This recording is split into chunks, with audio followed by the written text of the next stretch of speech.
आज हनुमान जी की कथा हम आपके लिए सुनाने जा रहे हैं। हनुमान शनि से क्यों हारे। इस कथा है हनुमान शनि से क्यों हारे। शनि के नाम से ही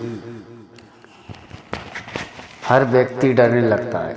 शनि के नाम से हर व्यक्ति डरने लगता है। शनि की दशा एक बार शुरू हो जाए तो 7.5 साल बाद ही पीछा छोड़ती है। लेकिन हनुमान भक्तों को शनि से डरने की तनिक भी जरूरत नहीं है। शनि ने हनुमान जी को भी डराना चाहा, लेकिन मुँह की कहानी पड़ी। आइए हम बताते हैं कैसे महान पराक्रमी हनुमान अमर हैं और पवन पुत्र हनुमान रघुकुल के कुमारों में एक कहने से प्रतिदिन अपनी आत्मकथा का कोई भाग सुनाया करते हैं। आज उन्होंने कहा कि मैं एक बार संध्या समय अपने आराध्य श्री राम का स्मरण करने लगा तो उसी समय ग्रहों के पाप ग्रह मंदगति सूर्यपुत्र शनिदेव वहाँ पधारे और वे अत्यंत कृष्ण वर्ण के भीषणाकार के थे। वे अपना सिर प्राय झुकाए रखते थे। जिस पर अपनी दृष्टि डालते वे अवश्य नष्ट हो जाता था। शनिदेव हनुमान के बाहुबल और पराक्रम को नहीं जानते थे। हनुमान ने जब उन्हें लंका में 10 ग्रीव के बंधन से मुक्त किया, वे हनुमान जी के से विनय पूर्वक किंतु ककरव स्वर में बोले, हनुमान जी मैं आपको सावधान करने आया हूँ। त्रेता की बात दूसरी थी, अब कलयुग प्रारंभ हो गया है। भगवान वासुदेव ने जिस क्षण अपनी अवतार लीला का समापन किया, उसी क्षण से पृथ्वी पर कली का प्रभुत्व हो गया।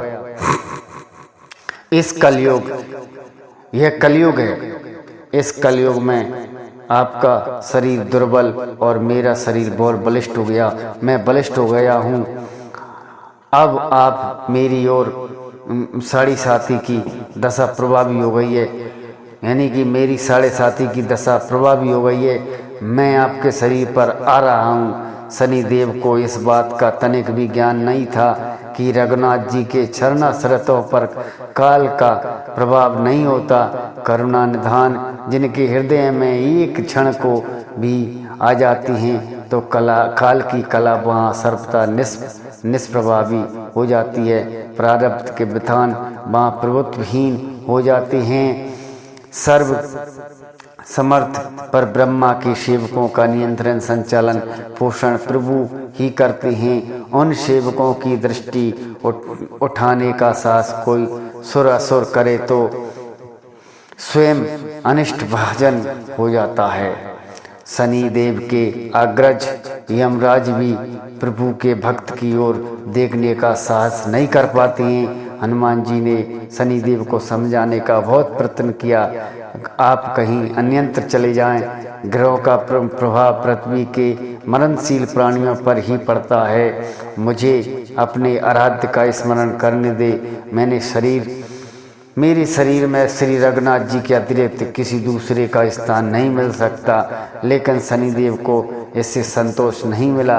वह बोले, मैं सृष्टि के कर्ता के विधान से विवश हूँ। आप पृथ्वी पर रहते हैं, अतः आप मेरे प्रभुत्व क्षेत्र से बाहर नहीं हैं। पूरे 22.5 वर्ष व्यतीत होने पर 7.5 वर्ष के अंतर 2.5 वर्ष के लिए मेरा प्रभाव प्राणी पर पड़ता है, किंतु यह गौण प्रभाव है। आप पर मेरी 7.5 आज इसी समय से प्रभावी हो रही हो।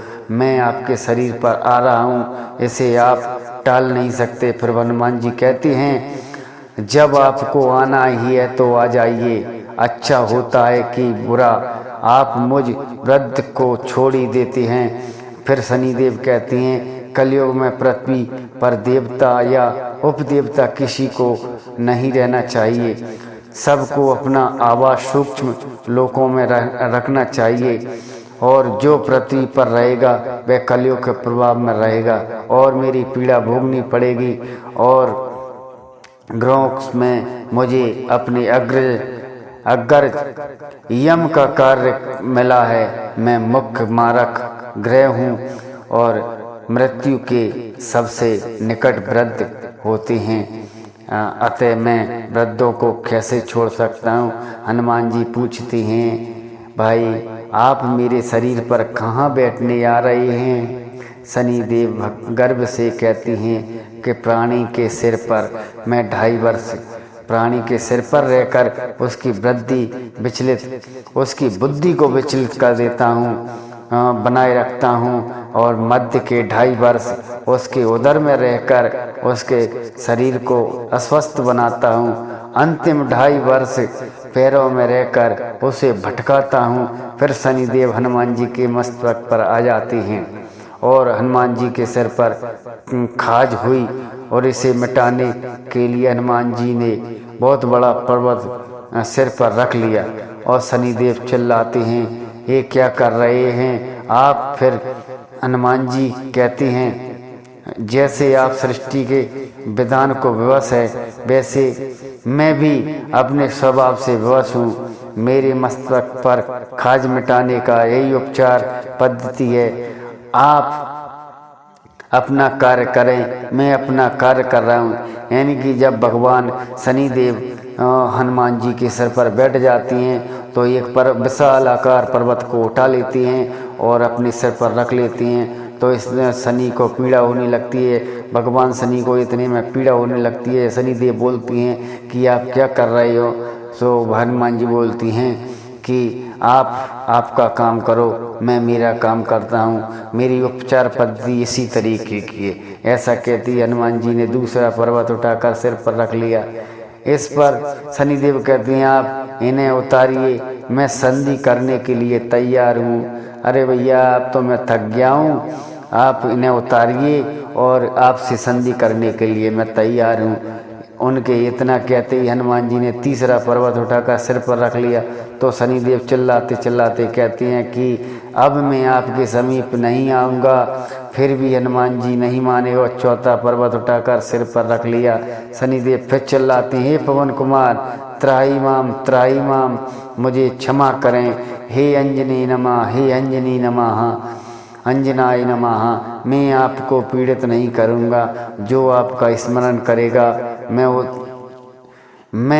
उतर जाने का अवसर दो, मुझे उतर जाने का अवसर दो। जो आपका स्मरण करेगा मुझे उतर जाने का अवसर दो। हनुमान जी कहते हैं, बहुत ही शीघ्रता की, अभी तो 5वां पर्वत शिखर बाकी है। और इतने में शनि मेरे पैरों में गिर गए और कहा, मैं सदैव आपके दिए वचनों को स्मरण रखूंगा। आघात के उपचार के लिए शनिदेव तेल मांगने